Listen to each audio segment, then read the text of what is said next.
Respected elders, mothers, brothers and sisters in Islam, Assalamu alaikum wa rahmatullahi wa barakatuh. It is an honor for myself and for every one of us who are sitting here and those who may be listening elsewhere, that on this blessed night, Laylat al-Jumu'ah, the Thursday night, the night of Friday, Allah Azza wa Jal has gathered us in His house, and we are here to speak on the life of the greatest of Allah subhanahu wa ta'ala's creation, Muhammad Rasulullah sallallahu alayhi wa sallam. If we just ponder over this one point, just the fact that Allah Azza wa Jal has allowed me to speak and has allowed you to listen on the virtues of our Master Muhammad sallallahu alayhi wa sallam, wallahi, we can never make enough shukr just for this one bounty. In attestment to the greatness and the virtue of Rasulullah sallallahu alayhi wa sallam is just seeing everybody here. The Prophet alayhi salam, he began his mission where? In Medina Munawwara, in Makkah Mukarramah, in the Arabian Peninsula. Very, very few people. Things were limited. They didn't have access to a lot of things. There was no media. There was no internet. There were no airplanes that were traveling left and right, west and east. But subhanallah, the akhlaq of Rasulullah sallallahu alayhi wa sallam, the legacy of Rasulullah sallallahu alayhi wa sallam. Look around you and look what you see. You see people from different backgrounds. You see some people, their origins are from Afghanistan. You see some people, their origins are from Pakistan. You see some people, their origins are from the Fiji Islands. You see some people, their backgrounds are from here and there. But Allahu Akbar, Allah has united all of us here in love of Rasulullah sallallahu alaihi wasallam, to learn about this great man, who he was, what was his legacy, what did he live for, what did he stand for, what was his mission. You hear oftentimes from our Christian brothers, right? When they're talking about Isa alayhi salam, they're talking about Jesus. He is our Nabi. But what do they say? They say, what do you know about Jesus? Do you know what He did for you? He died for your sins. He died on the cross. He did this, He did that. They love Him and they respect Him for what He did. The ummah of Muhammad sallallahu alayhi wa sallam, if we love the Rasul of Allah sallallahu alayhi wa sallam, you have to know him first. You have to know who he is. You have to know his temperament. You have to know his mizaj. You have to know what he stood for. Once you understand these things, once you understand his nature, once you understand what he lived for and how he sacrificed and who he was, that is how you will develop the ability to love him. So alhamdulillah, this program has started in this beautiful masjid.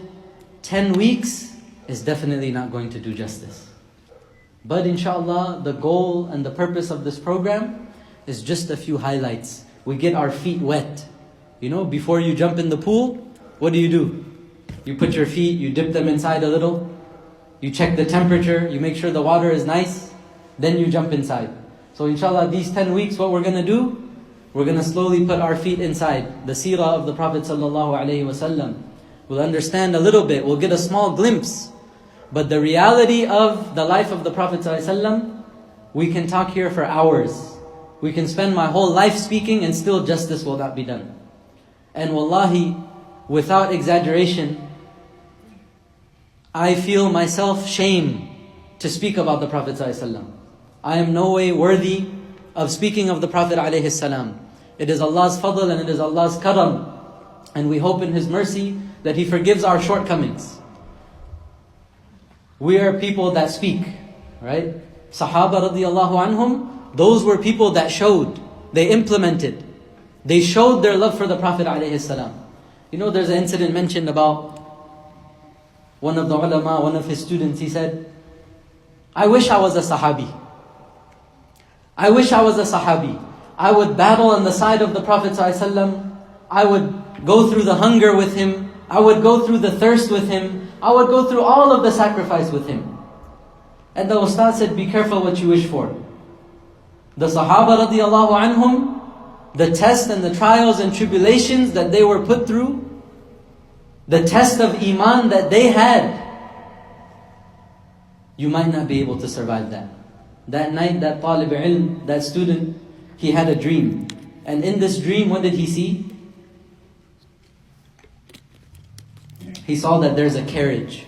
You know, some people, today also, but back in the days a lot, they would ride in carriages. So the horse would be on the front, would be carrying the cart in the back, and the people would be sitting on the cart in the back. He says, I saw this dream. I was sitting in the back of the cart, and Rasulullah ﷺ is there sitting with me. And he says, what do I see? Sahaba kiram radiallahu anhum, they're all sitting in the cart together with us. So he says, we start riding. And as we're riding, the carriage is picking up speed, faster, faster, faster. And suddenly we're going downhill, and there's a lot of danger. It's picking up speed, and we're afraid something bad might happen. It might crash. So the announcement was made, the life of the Rasul sallallahu alaihi wasallam is in danger. Forget about ourselves, we don't matter. The life of the Rasul is in danger. So this talib ilm, he says in the dream, he starts looking for something. Maybe a rock, maybe a bag, maybe something, I'll throw it in front. The wheels will start to slow down when it goes over this. So he says, as I'm looking left, I'm looking right, I'm trying to find something that will slow this cart down, that will slow this carriage down. He says, as I'm looking, suddenly what do I see? I see these companions radiallahu anhum, one by one, they're jumping head first in front of the cart and the carriage. They use their own bodies to slow the cart down and slow the carriage down. This is how these people lived, and they implemented the teachings of the Prophet ﷺ. Our goal, inshallah, dear brothers and sisters, is even a small percentage, a small drop of the love that these people had, we bring it in ourselves, inshallah. The question is, why do we study the seerah of Rasulullah ﷺ? What are the benefits? Why is it important to study the seerah of Rasulullah sallallahu alaihi wasallam? You see, in life, our value and admiration for people, many times it's based on what they've done for us. It's based on their position. Somebody's given you a gift. Someone has given you a loan. Someone has helped you up in rough times. What happens? You value that person, you love that person. I remember those dark days. This guy was there for me. So you respect them, you value them, you admire them. A person has a very, very severe illness, sickness. Going to this doctor, going to that doctor, they cannot find any cure. And then what happens? Allah Azza wa Jal decrees that their shifa is on the hands of a certain doctor. He does the surgery and the guy is finally pain-free, successful surgery, and he's finally living healthy. How much does he love that doctor now? He appreciates him, he loves him. He says, this doctor changed my life. We must understand and realize, what did the Rasul sallallahu alaihi wasallam do for us? He is the medium between us and Allah subhanahu wa ta'ala. You cannot worship Allah subhanahu wa ta'ala directly. It is through His teachings. He taught us how to worship. He taught us how to love. He taught us how to recognize Allah subhanahu wa ta'ala. And that's why Allah says, قُلْ إِن كُنْتُمْ تُحِبُّونَ اللَّهِ. Say to the people, O Muhammad sallallahu alaihi wasallam, if you claim that you love Allah, if you think that you love Allah subhanahu wa ta'ala, right? All of us here, we love Allah. All of us, we claim that we love Allah Azza wa Jal. Any Muslim will say this. But look at what Allah subhanahu wa ta'ala says in the Quran. If you love Allah, فَاتَّبِعُونِي. If you love Allah, then follow me. Follow my way. Follow the way of Muhammad sallallahu alayhi wa sallam. يُحْبِبْكُمُ اللَّهُ وَيَغْفِرْ لَكُمْ. As a result of that, Allah will love you. The more you love Rasul sallallahu alayhi wa sallam, the more Allah will love you. The closer you are to Muhammad sallallahu alayhi wa sallam, the closer you will be to Allah subhanahu wa ta'ala. So this is what we need to understand. That doctor, he saved the guy's life. He gave him comfort. The guy that gave some money, he helped the person financially. What did the Rasul ﷺ do for us? By going through nights of tying stones to his belly, sallallahu alaihi wasallam. What did he do for us? Through the battles of Badr, Uhud and Khandaq and Tabuk. What did the Rasul ﷺ do for us? His teachings, when implemented, they lead a person towards Jannah. They lead a person towards eternal bliss. And they save a person from the scorching fire. Min nari jahannam. That is the blessing of what the Prophet ﷺ has given us. And there is no repayment for that. There is nothing that you can repay the Rasul ﷺ. The least that you can do, learn about him. By learning about him, you develop love for him. When you love him, what do? You implement his teachings. You implement his teachings, you bring it in your life. And subhanallah, my dear listeners, respected brothers and sisters, one of the mu'jizat, one of the miracles of our deen, of Islam, is that every aspect of the Prophet ﷺ has been recorded. Everything about his life has been recorded. How he sat, how he ate, how he drank, how he slept. Everything from A to Z, from 1400 years, it is still there for us. And how fortunate we are. How fortunate and blessed we are that we can connect ourselves with these teachings. Listen to this very, very beautiful poem that the Sha'ir mentions. Ashabul Nabiyyi humu, Ashabul Hadithi humu, Ashabul Nabiyyi wa in lam yashabu nafsahu anfasahu sahibu. Allahu Akbar. He says, the people of Hadith, the people who read and listen and learn the Hadith, right? And Seerah is also part of the Hadith because you're learning about the life of the Prophet ﷺ. He says, the people who learn about the Prophet ﷺ, these are the people of the Rasul. These are the true friends and lovers of the Nabi ﷺ. وَإِن لَمْ يَصْحَبُوا نَفْسَهُ, although they did not have companionship with the physical presence of Rasulullah ﷺ. Right? None of us met the Prophet ﷺ. We never sat in his company. We didn't have suhbat of his nafs. But anfasahu sahibu. The breaths of the Rasul ﷺ, they had the suhbat of the breaths of the Prophet ﷺ. Imagine, the words of the Rasul, with each word, his breath came out. So when you hear the words of the Rasul, the life of the Rasul, you are accompanying the breath of the Prophet ﷺ. It's as if by you sitting here, you are in the company of the Rasul ﷺ. You're going through those same days. You're living through those same nights, which the Prophet ﷺ lived and spent. There was a great muhaddith by the name of Ibn Allan, rahimahullah. He wrote a commentary on Riyadh al-Salihin. So one day, one of his teachers was having a dars and they were completing one of the books. So Ibn Allan, rahimahullah, he was passing by and his ustad told him, "You're coming tomorrow, aren't you? Tomorrow's the big day. We're learning and reading about the Rasul sallallahu alaihi wasallam." So Ibn Allan, what did he say? He said, "Ustad, please excuse me this time. I'm actually going to Medina Munawwara and I will be present at the Rawdah right in front of the Rasul sallallahu alaihi wasallam." Right? So the dars, that's a very beautiful thing. That's a very good thing. But oh Ustad, I'm actually going to get the asl. I'm going to go to the original. I'm going in front of the Prophet ﷺ. I'm going to Medina, inshallah. I'm setting off tomorrow. So the next day comes, and what happens? The Ustad, he's starting the dars, and what does he see? He sees his student is sitting there amongst the crowd. He said, "What are you doing here?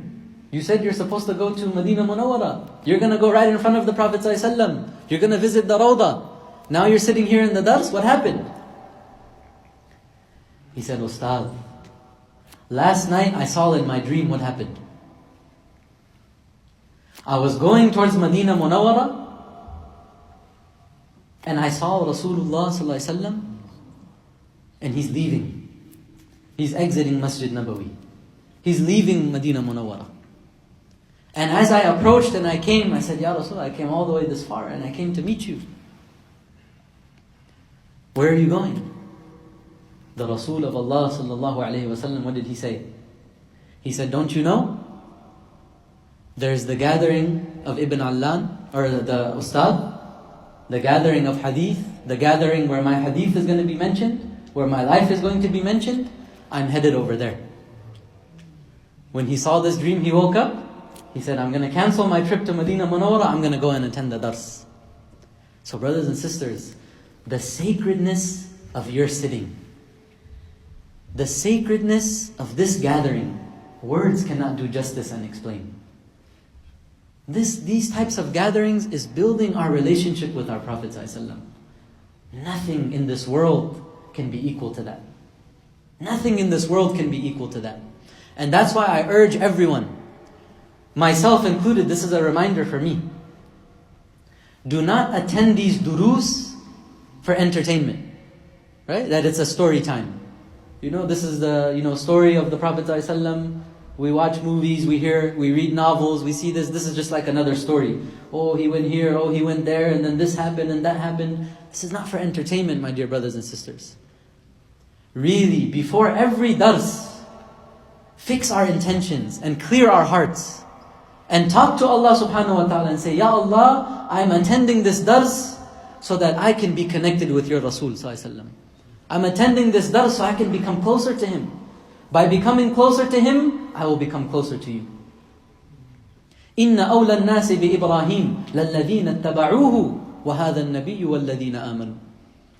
The Jews, the Christians, they claimed, right? Ibrahim alayhi salam, he's ours. We are closest to Ibrahim alayhi salam. We follow Ibrahim alayhi salam. They respected him, they loved him. They claimed to have followed him. What does Allah say in the Quran? The most rightful of people to Ibrahim alayhi salam are those who follow him. So us being Muslims and being the ummah of Muhammad sallallahu alaihi wasallam, it's not just by name. You are closest to the Rasul sallallahu alaihi wasallam by loving him and following him. So make this intention, make this niyyah. The iman will never be complete. Rasulullah sallallahu alaihi wasallam mentioned, the iman is never fully complete until you love the Prophet sallallahu alaihi wasallam. حتى أكون أحب إليه من نفسه ووالده والناس أجمعين. More than yourself, more than your family, more than your children, more than your parents, more than anybody. The love for the Prophet ﷺ should be more. And let's think about this, dear brothers and sisters. In a single day, how many of us, we try our best in any fi'l, any action that we do.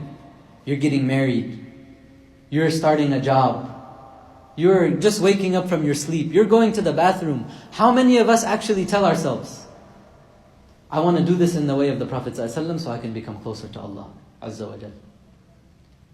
That istihdar, that mentality, to bring it alive within us, that's the purpose of this seerah dars. That when we go home, it's not just stories in the back of our minds. It's implementation, practical implementation. Become a lover of Rasulullah ﷺ. That's what we are here for. And the virtues of this, as I said, words cannot explain. There's a great muhaddith, Ibn Asakir, rahimahullah. Ibn Asakir, he has his famous book of hadith as well. Many of you have probably heard it. Rawahu Ibn Asakir.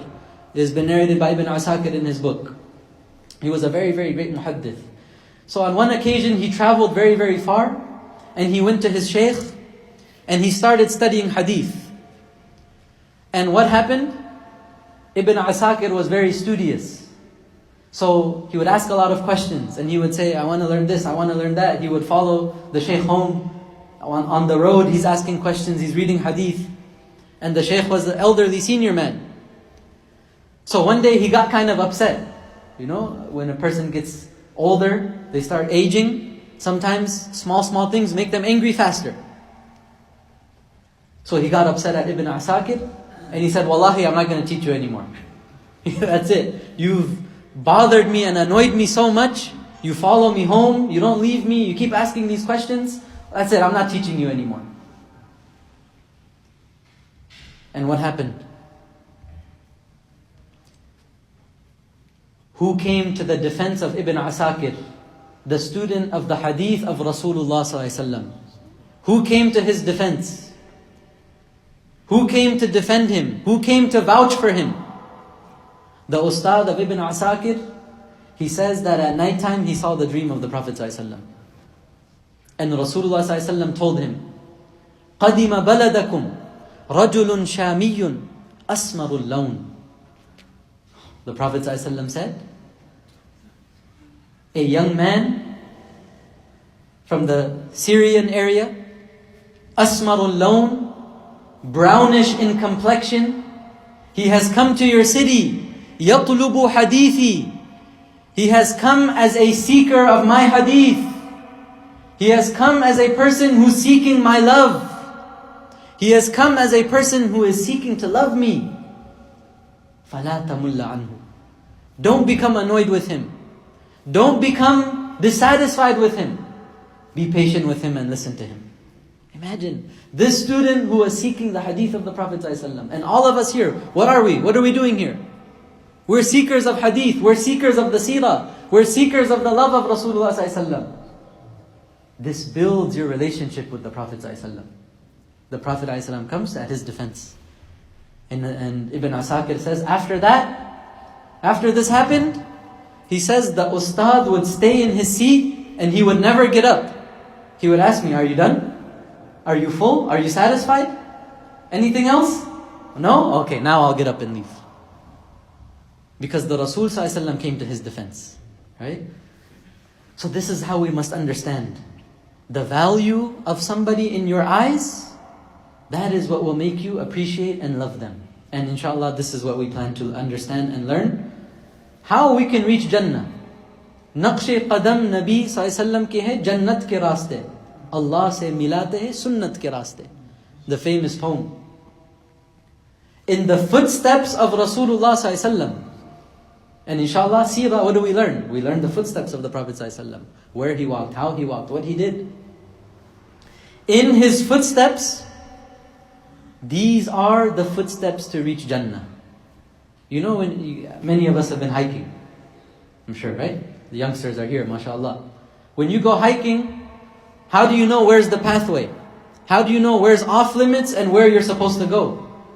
You see there's a little trail, right? A little pathway has been made. So when you go on that pathway, you follow the trail, then what happens? You know you're on the right path, you're going to reach the destination. But if you go off the trail, right, where the boundaries are, you go past the boundaries, then what happens? There might be a cliff, there could be poison oak, there could be anything there. The pathway is set there so you know which way will take you safely. The footsteps of Rasulullah ﷺ, this is the safe path that goes where? Straight to Jannah and straight to Allah subhanahu wa ta'ala. And these are the footsteps, inshaAllah, which we are going to understand. Loving the Prophet ﷺ. This is the goal. Loving the Prophet ﷺ. And if you look at history, you look at the history of this ummah, the virtue that would be given to any person, their social status was always based on their relationship with the Prophet ﷺ. Was always based on how much they loved the Prophet ﷺ. How much they were attributed to him. What relationship they had with him. And I'm just going to mention a few things. Zayd bin Thabit, radiyallahu ta'ala anhu. His mother passed away. Zayd bin Thabit goes for the Salatul Janazah. He leads the Salatul Janazah and he's getting ready to depart. And what happens? He gets on his conveyance, he gets on his animal. As soon as he gets on his animal, Ibn Abbas radiyallahu anhu. Ibn Abbas radiyallahu anhu. He comes and he takes the rein of the animal. Out of respect. You know, like when you stand up for someone, you show respect, you give them preference to go in front of you. He took the reins out of respect for Zayd bin Thabit radiyallahu anhu. Zayd bin Thabit got upset. He said, "O cousin of the Prophet ﷺ, Don't do this. Don't do khidmah for me. You are the relative of Nabi Kareem Sallallahu Alaihi Wasallam. I feel shy that you're doing my khidmah, that you are serving me. Ibn Abbas says, هَكَذَا نَفْعَلُ بِالْعُلَمَاءِ وَالْكُبَرَاءِ. This is our adab and our akhlaq for ulama and for big people. You're Zayd bin Thabit. You're a very esteemed person. As he's holding the reins, what does Zayd bin Thabit do? He lowers his head and he kisses the hand of Ibn Abbas radiyallahu anhu. He kisses the hand of Ibn Abbas. And what does he say? He says, هَكَذَا نُكْرِمُ أَهْلَ بَيْتِ نَبِيِّنَا صلى الله عليه وسلم. Like this, we honor the family of our Prophet sallallahu alaihi wasallam. Right? He loved Ibn Abbas was a lover of Rasulullah sallallahu alaihi wasallam. He had relationship with Rasulullah sallallahu alaihi wasallam. So his honor and his status was based on that, because he loved the Prophet alaihi salam. Imam Malik rahmatullah alayhi. I'm just explaining these things so we can understand. In our society, what makes you a successful person and what makes people look up to you? When you're driving a Tesla, when you got a big house, when you have a big smart business, when you have this, when you have that. MashaAllah, these are good things. There's nothing haram about it. But there is a deeper purpose and goal for the believer. There's much more for the believer. There's much more valuable things. And wallahi, one of the most valuable is a connection with the Prophet ﷺ. Many of us heard Maulana Zakaria Khan Dehlawi rahimahullah, right? Maulana Zakaria Khan Dehlawi rahimahullah, the author of Fazal-e A'mal. He would recite so much durood. He would follow so much in the footsteps of the Prophet ﷺ. He would implement his teaching so much. And it is mentioned about him, and he would say, sometimes he would go from India, he would go for Umrah, he would go to Makkah, he would go to Medina. He says, Wallahi, I've never gone to Medina Munawwara except with the permission of Rasulullah ﷺ. Imagine. They had a connection. And he said, when I would be in Medina, I never left except with permission from the Prophet ﷺ. They had connection. They would see the Prophet ﷺ in their dreams. They would hear his name, they would shed tears. Right? Imam Malik rahimahullah ta'ala. Again, I'm explaining how what people looked for to be valuable was love for the Prophet ﷺ. Imam Malik rahimahullah, in his time there were many muhaddithin, scholars of hadith. But Imam Malik would not take as his teacher just anyone. What would he do first? He would observe the person. He would check the person. He would see, is this a lover of Rasulullah ﷺ or no? Does this man love the Prophet ﷺ? Do I see that in him, that burning love? If he sees it, then he goes and he takes hadith from him. If he does not see it, he wouldn't narrate hadith. I don't want to accept this person as my teacher. I don't see the love for the Prophet ﷺ. So it's mentioned about him. There was one of the great muhaddithin, Ayyub as-Sakhtiyani, rahimahullah ta'ala. So Imam Malik, for 2 Hajj, he saw Ayyub as-Sakhtiyani, rahimahullah. And for those 2 Hajj, he wasn't really impressed. So all the people would go and they would get the hadith from Ayyub as-Sakhtiyani. Imam Malik wouldn't go, because he didn't see that this man was a lover of the Prophet ﷺ. On the 3rd Hajj, he said, I went towards the well of Zamzam and I saw Ayyub as-Sakhtiyani is sitting on the side. And every time the name of the Prophet ﷺ is mentioned, Ayyub as-Sakhtiyani would cry so much, حَتَّى أَرْحَمَهُ. I would have mercy on him to see how much he's crying out of love for the Prophet ﷺ. He said, when I saw this from him, when I saw how much he loved the Prophet ﷺ, I started narrating hadith from him. I made him my teacher. I accepted that from him. Right? And that's an honor for him. He became the ustad of Imam Malik. How? What was the virtue? What elevated him to that stage? Was his love for the Prophet ﷺ, was how much he loved Rasulullah ﷺ. Much more can be said, respected listeners, but I'll leave it at here. Rasulullah ﷺ, he's our role model. He's our qudwa. لَقَدْ كَانَ لَكُمْ فِي رَسُولِ اللَّهِ أُسْوَةٌ حَسَنَةٌ. He is a great model for you. In His way, there is beauty. In His way, there is perfection. In His way, there is the love of Allah. You could do things a million ways. But the one way that's beloved in the eyes of Allah is the way of His Rasul sallallahu alaihi wasallam. You know, there's an incident mentioned. There was a woman, elderly lady, and one day her son went off on a journey, and for many years he was absent, and he was gone for a very long time. So she was very much missing her son. And one day what happened? There was a young man passing by, and the old lady's in front of her house, and this young man looked dead on, very much resembling her son.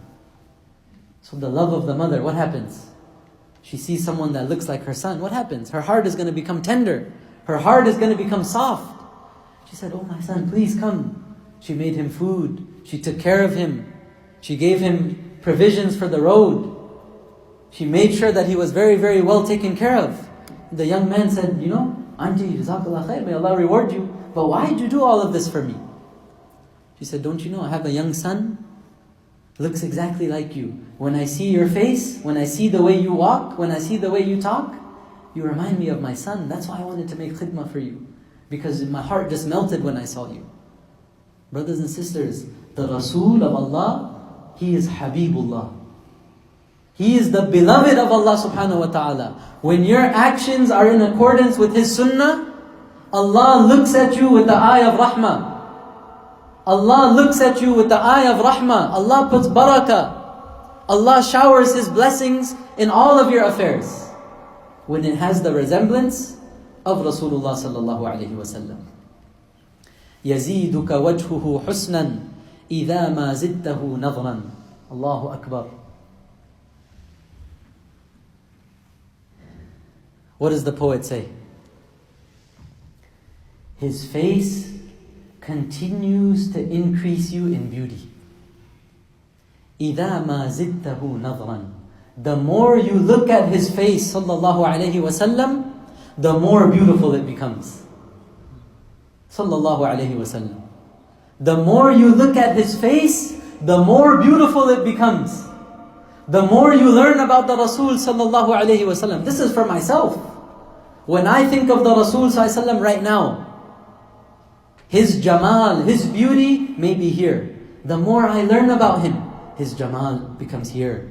His beauty becomes here. His beauty becomes here. The more you look, the more you learn, the more His beauty starts to shine in your eyes. Subhanallah. Hassan bin Thabit radiyallahu ta'ala anhu, how much he was a lover of the Prophet ﷺ. His poetry is very, very famous. وَأَحْسَنَ مِنْكَ لَمْ تَرَقَطُّ عَيْنِي وَأَجْمَلَ مِنْكَ لَمْ تَلِدِ النِّسَاءُ. More beautiful than you, no eye has ever seen. More beautiful than you, no eye has ever seen. وَأَجْمَلَ مِنْكَ لَمْ تَلِدِ النِّسَاءُ. More beautiful than you, no woman has ever given birth to. You are the epitome and the pinnacle of beauty. خُلِقْتَ مُبَرَّأً مِّن كُلِّ عَيْبٍ. You have been created free from all deficiencies and blemishes. كَأَنَّكَ قَدْ خُلِقْتَ كَمَا تَشَاءُ. It's as if you have been created through your own wishes. Right? You chose how your eyes should be. You chose how the shape of your face should be, your height. It's as if you have chosen how you should be created. This is the beauty of the Prophet ﷺ, how Allah Azza wa Jal made him so perfect. Right? Allah Azza wa Jal made the Prophet ﷺ with perfection. And the ulama mention people's attraction towards other human beings, they're based on different factors. Sometimes it's Jamal. Jamal means beauty. The beauty of a person, it's attracting. It's jalib. It makes people, it's like a magnet. It makes people come towards you. And Allahu Akbar, the Jamal of Rasulullah ﷺ, the magnetic force that would attract people to his love, just look around you. Just look around you. You, every single one of us here, sitting or listening, we were pulled into this gathering by the magnetic force of the love of the Prophet ﷺ. It pulled you here. The companions radiallahu anhum, what would they say? Each and every one of them, they said, we feel like we are the most beloved to the Prophet ﷺ. The Prophet loves us the most. That's how he would deal with each person, with love, with mahabbah, with gentleness, with kindness, with compassion.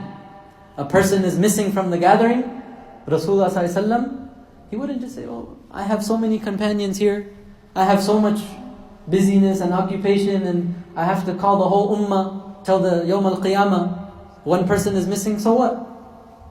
كَانَ يَتَفَقَّدُ أَصْحَابَهُ. The Prophet ﷺ, he would search and he would look, where is my companion? He's been missing. Where is Fulan? I don't see him here. Where is that person? I don't see him here. The Jamal of the Prophet ﷺ, this is a whole topic on its own. There can be a whole series just on his beauty, sallallahu alayhi wa sallam. They would compare his face to the full moon. Jabir ibn Abdullah radiyallahu anhu, he says it was a full moon's night. I would look towards the full moon, I would look towards the face of the Prophet ﷺ. I would look there, I would look there, I would look there. And in the end, what did he say? He said, Wallahi, the face of Rasulullah ﷺ, it's more beautiful than the full moon. It's more beautiful than the full moon. That's how Rasulullah ﷺ was. Jamal. He also had kamal. He had perfection in his akhlaq, in his character. The way he dealt with people. وَإِنَّكَ لَعَلَى خُلُقٍ عَظِيمٍ. Allah praised his character. Allah Azza wa Jal himself praises the akhlaq and the temperament of Rasulullah ﷺ. What can be greater than that? You know, like for example, you can understand the praise of someone based on their level.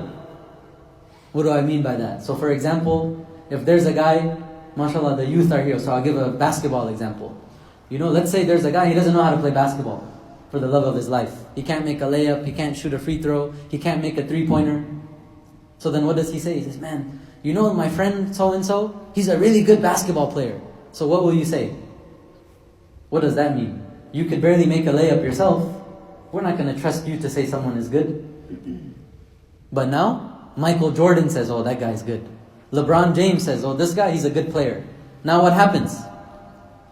You will value that statement. Well, maybe he is a good player because Michael Jordan is saying it. Michael Jordan knows the game better than anyone else. LeBron James knows the game better than anyone else. So if he's saying he's good, then the guy must be really good. Well, guess who's praising the akhlaq of Rasulullah ﷺ? Allah subhanahu wa ta'ala himself is praising the akhlaq of Rasulullah ﷺ. Doesn't that show us? This is the straight path.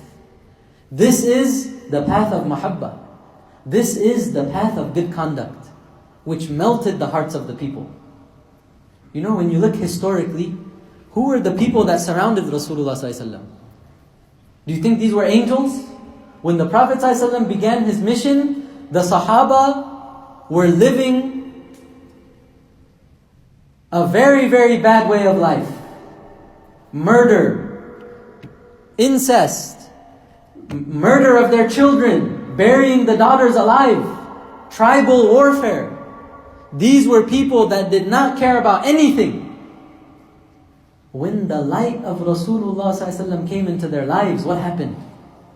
What happened? When the other cities and other localities would see, when Sahaba radiallahu anhum, after the demise of Prophet ﷺ, when he left us, Sahaba would walk in all of these villages, they would go to all of these different towns. What would the people say? They would say, who are these angels? Who are these angels? These are not human beings.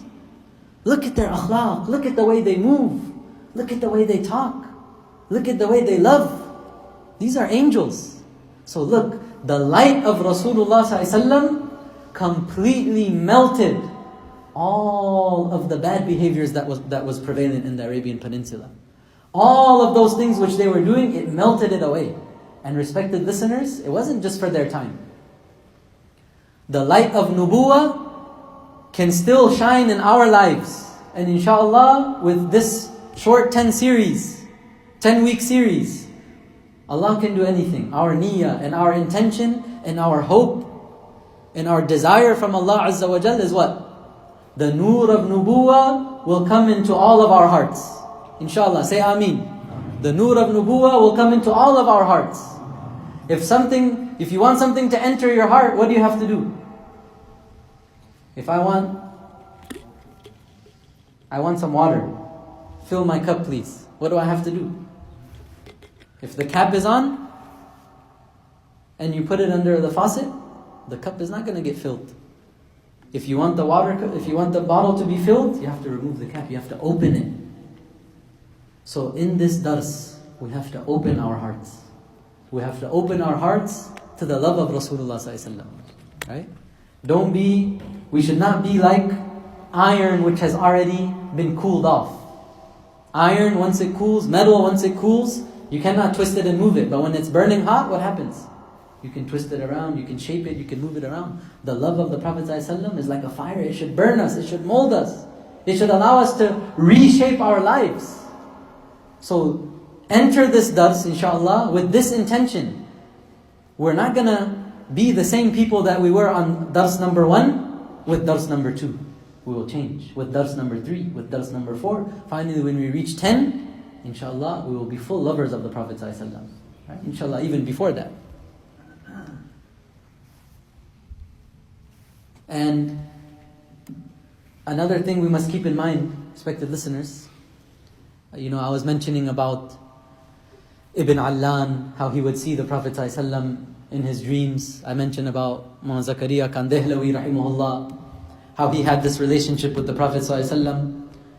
Don't think these are far-fetched things, and these are only for the people of the previous zamanas, and those were for those times. But now in our times, things are different. We can't do all of this now. Jazakallah khair, barakallah. Our own Ustad, Shaykh al-Hadith, Mawlana Fazl Rahman al-A'zami, hafidhahullah ta'ala. MashaAllah, Hafiz Muhibbullah also was in his class and got to meet him in South Africa. He was once in Medina Munawwara, and I believe it was Shaykh Zuhair, a great muhaddith of Medina Munawwara. Very esteemed Shaykh al-Hadith. So Shaykh al-Hadith Mawlana Fazl Rahman and Shaykh al-Hadith Shaykh Zuhair, they both met in the Masjid of the Prophet ﷺ. And how beautiful. You have one senior, elderly, great alim of deen. He is narrating his hadith and his sanad to him, and that Shaykh al-Hadith is narrating his sanad to him. They're exchanging their hadith and their sanad. So as they're sitting in the majlis, they're sitting in this dars of hadith, all the students are sitting. Suddenly the Shaykh's son, he comes running through the door, and he enters Masjid Nabawi, and he's crying profusely. Right? He just cannot stop crying. So now the people are sitting in the middle of the dars, and they say, "What happened? You come here and you're crying so loud, and is everything okay?" He said, "I was just taking qaylula, and as I was sleeping, Rasulullah ﷺ, he came in my dream. And he said, 'You are asleep while the hadith of my hadith is being narrated in my masjid, and the shuyukh al-hadith are there and they're narrating my hadith, and you're sitting here sleeping?' Sallallahu alayhi wa sallam. Immediately he woke up and he ran to the masjid. When my ustad heard this, Shaykh al-Hadith Muhammad Fazl Rahman, he started weeping right away. And he started crying. So imagine when you're sitting here and you are sitting you're accompanying the breath of Rasulullah ﷺ. You are in the company of the breaths of the Prophet ﷺ. And each time, brothers and sisters, when we say Rasulullah ﷺ, say Sallallahu Alaihi Wasallam. Say it. Because your Sallallahu Alaihi Wasallam, it's conveyed to the Prophet Alaihi Salam. And he replies, and he gives jawab to your durood and your salutation and your greeting which you send him. So imagine, when the angels convey these salams, Sallallahu Alaihi Wasallam, and they say, Fulan ibn Fulan, so-and-so, the son of so-and-so, has sent the salutations and the salam upon you, right? From the masjid, where he is listening to your dars, and he's listening about you, and he's listening about your life. Imagine the Prophet ﷺ hears this about us, and becomes proud of us, inshaAllah. And on Yawm al-Qiyamah, he intercedes on our behalf. And he says, this servant of mine, he sat and listened to my seerah. This servant of mine, he made an effort to learn about me. This servant of mine, he made an effort to love me. Enter him into your mercy, Ya Allah. This is what we wish for, inshaAllah. This is our goal. This is our purpose, inshallah, of what the whole study of the seerah is all about. So inshallah, very, very briefly, just as a little introduction, 5 minutes, we will get into the first dars, inshallah, and we will carry on from next week, inshallah. But the first thing we must understand when it comes to the Rasul of Allah sallallahu alaihi wasallam is his lineage. Is the lineage of the Rasul sallallahu alaihi wasallam. The virtues of the Prophet alayhi salam, right? Like I said, it's too much that we can discuss. He's the Imam of the Anbiya. Imagine, all 125,000, 124,000 Anbiya that came. He's the Imam and leader of all of them. And on the occasion of Mi'raj, he led each and every one of them in Salah. Imagine that. He's the Imam of the Prophets. He's the Imam of the Mursaleen. He's the Imam of all the Anbiya. This is not a normal human being. Allah took an oath from the Prophets. وَإِذْ أَخَذَ اللَّهُ مِيثَاقَ النَّبِيِّينَ لَمَا آتَيْتُكُم مِّن كِتَابٍ وَحِكْمَةٍ ثُمَّ جَاءَكُمْ رَسُولٌ مُصَدِّقٌ لِمَا مَعَكُمْ لَتُؤْمِنُنَّ بِهِ وَلَتَنصُرُنَّهُ. Allah took the oath from the Anbiya. That which we have given you from the books, the scriptures, and the wisdoms which we have taught you, O prophets.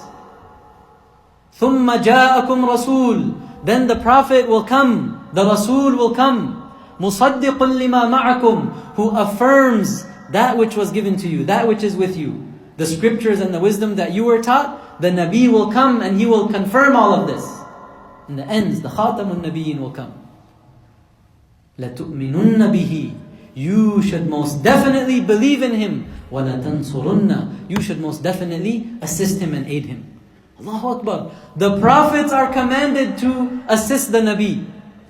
The prophets are given hukum to become familiar with this Nabi. Where are we? The Rasul of Allah sallallahu alaihi wasallam, his lineage was pure. From the time of Adam alayhi salam, all the way until the time of Rasulullah sallallahu alaihi wasallam, laysa fihi sifah. There was absolutely no illicit relationship or people that were born out of wedlock. Innama huwa nikah. Every person was born through nikah. What does this show you? Purity. The Prophet ﷺ was pure, unblemished. And lineage was something that was very important to the Arabs at that time. It's mentioned that in that time, even in the times of Jahiliyyah, they knew the lineages of their horses for generations. Their horses, they memorized, they know all the lineage. So of course, their own lineage, of course they're going to know. Naweed doesn't like when I call him out, but he probably knows the lineage of his horse for a few generations. So they took pride in these things. It was very, very important to them. So the great-grandfather of the Prophet ﷺ was Hashim. Who was Hashim? Hashim was the caretaker of the Haram. So we all know, even in Jahiliyyah, in those days, the people followed Ibrahim ﷺ, so they would go for Hajj. Now you had all these different tribes that would come. All these different people would come from the Arabian Peninsula. And Hashim was the caretaker, the custodian for all of the pilgrims. He was a khadim. He would be at the service of the people. He would serve them water. He would give them food. And the name Hashim, it actually comes from Hashim, which means to crush or to pound. Because he would cook the bread and he would cook all of this meat and he would crush it up and he would serve it to the pilgrims. So you can see the great-grandfather of Rasulullah ﷺ, generous man, honest man, disciplined man, a person of khidmat. Right? And then you have Abdul Muttalib, the grandfather of the Prophet ﷺ. Abdul Muttalib was same like Hashim. He inherited the custodianship of the Haram. He would look after all of the pilgrims. And Abdul Muttalib was the one, he began digging around the Haram area and he rediscovered the well of Zamzam. So the well of Zamzam, as we know, Ismail alayhi salam, he kicked the ground and the well of Zamzam erupted forth. And for many years, because of the sins of the people, the well of Zamzam got lost. It was buried. Nobody knew where it went. Right? And we learn from this that when we turn our backs to Allah subhanahu wa ta'ala, when we don't live upright, then Allah tests us with certain things. Allah takes back certain of those bounties that we have. Allah snatches it away from us. And the purpose is what? لَعَلَّهُمْ يَرْجِعُونَ, so we can turn back to Him. So the well of Zamzam was lost. And Abdul Muttalib, he started digging, and eventually he found some moisture in the ground. As he's digging, he took an oath. What was the oath that he took? He said, Ya Allah, if you allow me that through my efforts the well of Zamzam is found again, I will slaughter one of my 10 sons and I will give him for your sake. This is the oath that he took. So they started, eventually he found the well of Zamzam, and he said, now I have to fulfill my oath. So he started drawing lots. Which son? Every time, whose name was coming out? Abdullah. And who was Abdullah? Was his son, who was the father of Rasulullah ﷺ. So every time, keep on drawing the lots, the name of Abdullah comes out. So finally the people told him, Ya Abdul Muttalib, don't do this. This is not a good oath. Instead of sacrificing and slaughtering your son Abdullah, who's a very good man, very good child, instead, you should give 100 camels for the sake of Allah subhanahu wa ta'ala. So instead, he gave 100 camels. That is why one of the nicknames or one of the titles of Rasulullah ﷺ is Ibnu Dhabihain. Dhabih, the one who is slaughtered. And as we know, that's the name of Ismail alayhi salam.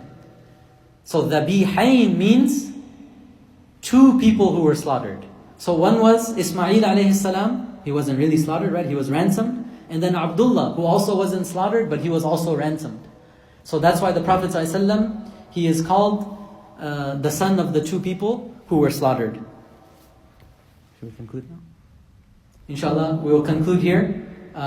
Next week, inshallah, we will cover the childhood of Rasulullah ﷺ. Right? Because a lot of times, in our history, we see many of the great people, the great sages, the great awliya, the great ulama, you could already see the traits and the qualities of their virtue when? Not just when they became old, you could see it from their childhood. You could see what type of people they were, the differences that they had. Right? For example, Imam Ghazali rahimahullah, when all the kids, Imam Nawawi rahimahullah, all the kids would be playing, they would be having fun, chasing each other around. Imam Nawawi sitting in the masjid, he's reading his Quran. And the asatidha, the teachers, they knew from that time, this person is very, very special. So from the childhood of Rasulullah ﷺ, the rays of nubuwah, the rays of prophethood were already illuminating. Allahu Akbar.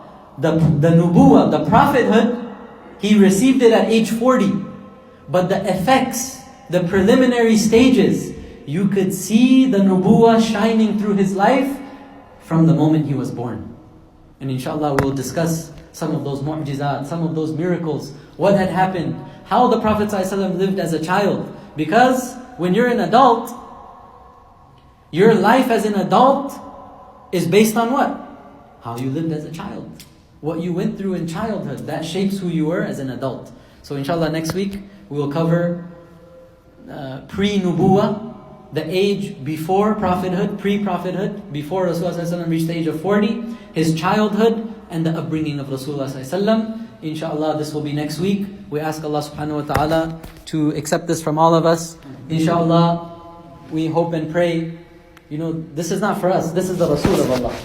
This is the Rasul of Allah sallallahu alayhi wa sallam.